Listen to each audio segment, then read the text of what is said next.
اور ہم نے موسیٰ کو اپنی نشانیاں دے کر بھیجا کہ اپنی قوم کو تاریکیوں سے نکال کر روشنی میں لے جاؤ اور ان کو اللہ کے دن یاد دلاؤ، اور اس میں ان لوگوں کے لیے جو صابر و شاکر ہیں نشانیاں ہیں۔ اور جب موسیٰ نے اپنی قوم سے کہا کہ اللہ نے جو تم پر مہربانیاں کی ہیں ان کو یاد کرو، جبکہ اس نے تم کو فرعون کی قوم سے رہائی بخشی، وہ لوگ تمہیں برے برے عذاب دیتے تھے اور تمہارے بیٹوں کو مار ڈالتے تھے اور تمہاری لڑکیوں کو زندہ رہنے دیتے تھے، اور اس میں تمہارے پروردگار کی طرف سے بڑی آزمائش تھی۔ اور جب تمہارے پروردگار نے تم کو آگاہ کیا کہ اگر شکر کرو گے تو میں تمہیں زیادہ دوں گا، اور اگر ناشکری کرو گے تو یاد رکھو کہ میرا عذاب بھی سخت ہے۔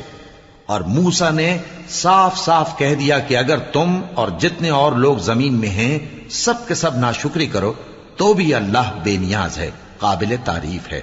بھلا تم کو ان لوگوں کے حالات